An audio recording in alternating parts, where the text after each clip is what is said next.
AKTU BTech counselling 2024 2024 में आपको AKTU के किसी भी एफिलिएटेड कॉलेज में एडमिशन चाहिए, चाहे वो गवर्नमेंट कॉलेज हो या फिर प्राइवेट कॉलेज हो। आपको नहीं पता कि मेरा एडमिशन कैसे होगा, कौन से डॉक्यूमेंट लगेंगे, कितने नंबर पर मेरा एडमिशन हो जाएगा। जेईई मेन 2024 में आपके बहुत कम स्कोर हैं, तो आपको कैसे समझना होगा कि आपको कॉलेज मिल पाएगा या नहीं। ये सारी चीजें, सारे डाउट मैं क्लियर करने वाला हूं। कौन से डॉक्यूमेंट आपके लगने वाले हैं आपको एकेटीयू काउंसलिंग में, उसके बारे में भी मैं आपको इस वीडियो में जानकारी देने वाला हूं। वीडियो में एंड तक बने रहना है। उसके साथ ही एकेटीयू से रिलेटेड सभी अपडेट के लिए आप चैनल को सब्सक्राइब करें, क्योंकि यहां पर आपको काउंसलिंग कब से होगी, काउंसलिंग कैसे करना है, कम नंबर पर अच्छे कॉलेज की चॉइस फिलिंग आप कैसे कर सकते हैं, इन सभी से रिलेटेड अपडेट आपको दी जाएगी। और साथ में सारी डेट, जितनी भी आपकी यूनिवर्सिटी की काउंसलिंग है, सीयूईटी से रिलेटेड भी सारी अपडेट आपको इस चैनल पर मिलती रहती है। और एकेटीयू के लिए काउंसलिंग के लिए बेस्ट चैनल है, तो आप अभी सब्सक्राइब करके जुड़ जाएं। डिस्क्रिप्शन में दिए गए टेलीग्राम ग्रुप को आप जरूर ज्वाइन कर लें। चलिए एक एक करके मैं यहाँ पर सारे पॉइंट आपके क्लियर करता हूं। सबसे पहले तो जेईई मेन 2024 के दोनों फेज के आपके एग्जाम हो गए। अब आपको पता लग चुका है कि मैं क्या कर सकता हूं, कितने नंबर मेरे हैं, क्या मैं एडवांस के लिए क्वालिफाई हो रहा हूं या नहीं हो रहा हूं। ये सारी चीजें अब आपकी क्लियर हो चुकी हैं। आपको लगता है मेरे नंबर कम है, मुझे ड्रॉप नहीं लेना है, तो मुझे एडमिशन के लिए यदि अब एकेटीयू यानी कि उत्तर प्रदेश टेक्निकल यूनिवर्सिटी के, जो आपकी अब एकेटीयू ही है यानी कि doctor APJ Abdul Kalam technical university, वही आपकी उत्तर प्रदेश टेक्निकल यूनिवर्सिटी को अब हम क्या बोलते हैं, एकेटीयू बोलते हैं। Doctor APJ Abdul Kalam technical university, दोनों सेम चीजें, कोई अंतर नहीं है। इसीलिए आप इस चीज को समझें। और एडमिशन के लिए जो पहले आपका यूपी सेट होता था, यूपीएस डबल ई होता था, यूपी सीईटी होता था, ये सारी चीजें अब बंद हो चुकी हैं। अब उसकी जगह पे जो एग्जाम होता है वो आपका जेईई मेन होगा। काउंसलिंग के लिए आपका एकेटीयू की काउंसलिंग होगी। अब आपकी काउंसलिंग कब से होगी, सबसे पहले तो काउंसलिंग की डेट स्टूडेंट्स, तो आप सभी के लिए एकेटीयू बीटेक काउंसलिंग जो है वो जून महीने में होगी। जून के प्रथम सप्ताह में आप सभी की काउंसलिंग के लिए रजिस्ट्रेशन स्टार्ट हो जाएगा। आप कहेंगे अभी वीडियो का क्या मतलब है। अभी वीडियो का मतलब ये है कि अब आप अपने डॉक्यूमेंट को तैयार करना स्टार्ट कर दें, साथ में आप प्रोसेस को समझे रहें, क्या चीजें आपकी लगने वाली। सबसे पहले यदि हम स्टूडेंट्स यहां पर बात करें तो आपको 1000 रुपए लेकर रजिस्ट्रेशन करना होगा एकेटीयू की ऑफिशियल वेबसाइट पर। जिस वेबसाइट पर आपकी काउंसलिंग होगी उसकी जानकारी आपको दी जाएगी इसी चैनल पर। साथ में आपको काउंसलिंग करके मैं दिखाऊंगा कैसे आपको क्या चीजें करना है, काउंसलिंग का शेड्यूल कब होगा, first round, second round, third round, उसके बारे में आगे चर्चा होगी। जब उसके लिए अपडेट आ जाएगी, एक शेड्यूल आ जाएगा, तो मैं आपको समझाऊंगा।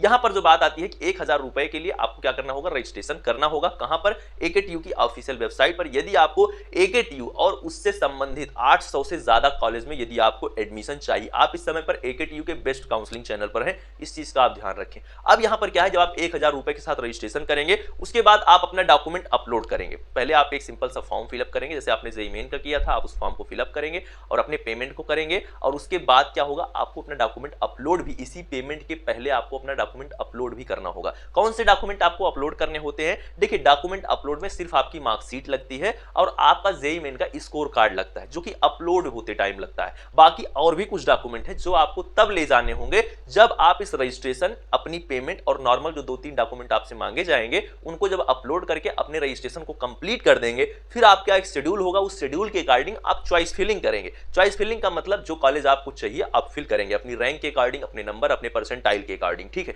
आप उसको फिल करेंगे। यदि आपका मन पसंदीदा कॉलेज आपको मिल जाता है, फिर आपको 20,000 रुपए सीट कंफर्मेशन फी देना होगा। यानी कि हाँ, ये सीट मुझे पसंद है, तभी आपकी सीट कंफर्म मानी जाएगी जब आप 20,000 रुपए सीट कंफर्मेशन के तौर पर एकेटीयू की ऑफिशियल वेबसाइट पर जमा कर देंगे। फिर आपको एक डेट दी जाएगी, इस डेट के अंदर में आपको आना है अपने कॉलेज में, जो आपकी अलॉटेड इंस्टीट्यूट है, वहां आकर अपनी फिजिकल रिपोर्टिंग करनी है। फिजिकल रिपोर्टिंग में आपको स्वयं प्रेजेंट होना पड़ेगा, स्वयं आप उपस्थित होंगे अपने सभी डॉक्यूमेंट के साथ। कौन से डॉक्यूमेंट आपके लगेंगे, मैं यहां ओवरऑल आपको डॉक्यूमेंट बता दूंगा, अपलोडिंग और फिजिकल रिपोर्टिंग दोनों का अभी इसी वीडियो में मैं आपकी डिस्कस करने वाला हूं। उससे पहले आपकी कट ऑफ भी मैं आपको बता देता हूं।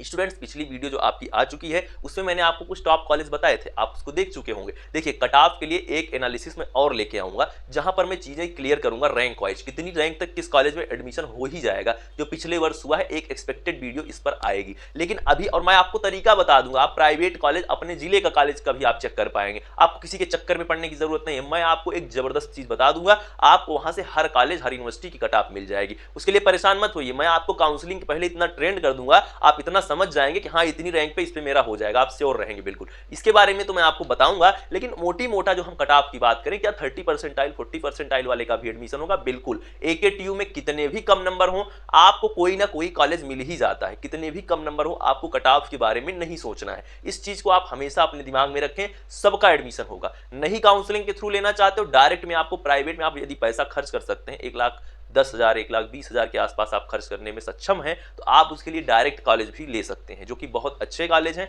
जो कभी कभी गवर्नमेंट से भी अच्छे साबित हो जाते हैं। गवर्नमेंट से का मतलब है आपका IT Lucknow, NIT Sultanpur, BIT Jhansi, इन सब की बात मैं नहीं कर रहा हूं। गवर्नमेंट में जो टॉप 5 के बाद आते हैं उनसे भी अच्छे कॉलेज प्राइवेट में है। आप इस चीज को समझने की कोशिश करें। फिर आपको यदि डायरेक्ट एडमिशन चाहिए कम पैसे वाले कॉलेज में, उसके लिए डिस्क्रिप्शन में दिया गया इंस्टाग्राम अकाउंट, उस पर मेरे पास मैसेज करिए। यदि आप कम पैसे में एडमिशन चाहते हैं किसी कॉलेज से, बेस्ट कॉलेज से, आप हमें बताएं। कुछ ऐसे हमारे संपर्क में भी कॉलेज है जहां पर आपका एडमिशन हो सकता है। यदि आप चाहेंगे तो हम आपको रिकमेंड कर देंगे, आप जाके वहां एडमिशन ले सकते हैं। शिकायत का मौका नहीं मिलेगा क्योंकि उनके पास बेहतर लैब्स हैं, उनके पास बेहतर सारी चीजें हैं। उसके लिए जब आप हमारे पास संपर्क करेंगे तो हम आपको सजेस्ट कर देंगे वो कौन से कॉलेज हैं, ठीक है, कम से कम पैसे में, 50,000 60,000 वाले जो कॉलेज।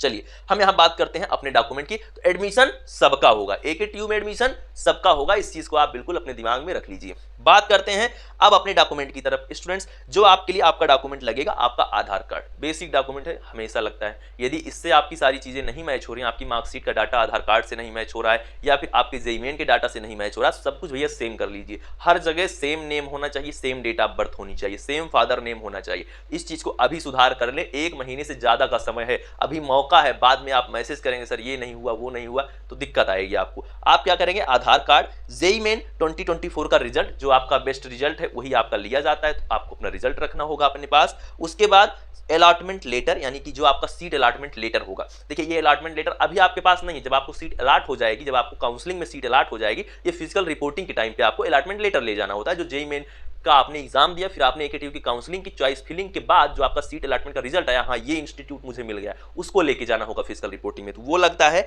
हाई स्कूल की मार्कशीट लगती है। अभी आपको अलॉटमेंट लेटर के बारे में नहीं सोचना है, हाई स्कूल की मार्कशीट, इंटरमीडिएट की मार्कशीट, उसके बाद आपकी कौन सी मार्कशीट लगेगी, आपके लिए जो आपके पिछले क्लास की जितनी भी मार्कशीट है आपकी, यदि आपने कुछ और भी किया है, आप यदि देखिए लेटरल एंट्री तो जेईई मेन से होती नहीं है, सीयूईटी वालों की होती, तो आप और किसी की सोचना ही नहीं है, 10th और 12th की ही मार्कशीट आपको सोचना है। डोमिसाइल सर्टिफिकेट आपको ले जाना होगा, इनकम सर्टिफिकेट आपको ले जाना होगा, कास्ट सर्टिफिकेट आपको ले जाना होगा, कैरेक्टर सर्टिफिकेट आपको ले जाना होगा, ट्रांसफर या फिर माइग्रेशन सर्टिफिकेट आपको ले जाना होगा। अब यहाँ पे यदि आप उत्तर प्रदेश के बाहर के हैं तो आप माइग्रेशन सर्टिफिकेट भी ले आके आ सकते हैं। अंदर के भी हैं तो कुछ कॉलेज कुछ यूनिवर्सिटी जो होती हैं वो कौन सी सर्टिफिकेट आपके जारी करती हैं, माइग्रेशन, तो आप उसको भी दे सकते हैं, ठीक है। तो यहाँ पर क्या है, उसके बाद आपका 5 फोटोग्राफ होना चाहिए आपकी, मिनिमम आपके पास 5 फोटोग्राफ आपकी होनी चाहिए, आपके पेरेंट्स की 2-2 फोटोग्राफ होनी चाहिए, आपके हॉस्टल वगैरह को लेने में आपकी हेल्प करता है, ठीक है। उसके बाद आपका गैप एफिडेविट होना चाहिए, कोई यदि आपका 12th के बाद गैप है तो आपके पास आपका गैप एफिडेविट होना चाहिए। स्टूडेंट्स, बस इतने ही डॉक्यूमेंट लगते हैं। ईडब्ल्यूएस यदि आप हैं तो ईडब्ल्यूएस सर्टिफिकेट लगेगा, सिंपल सी बात है ये तो। जनरल वालों का कास्ट लगता नहीं है, यदि आप ईडब्ल्यूएस की कैटेगरी में आते हैं तो आप ईडब्ल्यूएस दे सकते हैं। कोई भी आप फिजिकली हैंडीकैप्ड वगैरह हैं तो उसके लिए भी आप सर्टिफिकेट भी देंगे, ये तो बेसिक बात है, ये तो आपको पता ही होना चाहिए। यदि आप इस तरह से कोई सीट लेते हैं जो कि रिजर्वेशन के अंतर्गत आती है, उस रिजर्वेशन का सर्टिफिकेट आपको देना होगा। इनकम सर्टिफिकेट का ख्याल रखें, 1 अप्रैल 2024 के बाद का ही इनकम सर्टिफिकेट आप लगाएंगे, ये बिल्कुल एकदम स्ट्रिक्टली मैं आपको बता रहा हूं, इसको आपको करना ही होगा। इनकम सर्टिफिकेट के केस में आप इस चीज का ख्याल ही रखें कि आपको इन चीजों का ख्याल रखना है। तो इतने ही डॉक्यूमेंट आपके लगते हैं जो आपके लिए आपकी काउंसलिंग के लिए इंपॉर्टेंट है। देखिए फादर वगैरह का जो लगता है, आपका पैन कार्ड, फादर का पैन कार्ड लगता है, और भी कुछ डॉक्यूमेंट लगते हैं, टिकट लगता है, वो सब चीजें क्या है आपके पास नहीं होंगी तो कॉलेज टाइम देगा। आप भैया ठीक है आप 1 हफ्ते में सबमिट कर दीजिए, 10 दिन में सबमिट कर दीजिए, सबके लिए टाइम मिलेगा। लेकिन आधार कार्ड, 10th-12th की मार्कशीट, कास्ट सर्टिफिकेट और मेडिकल सर्टिफिकेट, इनके लिए भी आपको मेडिकल में भी कभी कभी टाइम दे दिया जाता है कॉलेज की तरफ से, इतना भी जरूरी नहीं होता है, जरूरी होता है बट ये है कि आपको 1 हफ्ते का टाइम इनमें दे दिया जाता है। लेकिन मार्कशीट, आईडी और उसके बाद और क्या चीज, आपका रिजल्ट जो जेईई मेन वाला है, इनको तो आपको लेके जाना बिल्कुल मस्ट है, समझ लीजिए। इसके बिना आप एडमिशन ले ही नहीं सकते हैं। और कास्ट सर्टिफिकेट जिससे आपका रिजर्वेशन है, ये चीज आपको ले जानी होगी। इन चीजों को आप अभी से दुरुस्त कर लें, सभी चीजों का आप ख्याल रखें और साथ में इस चैनल से जुड़े रहें।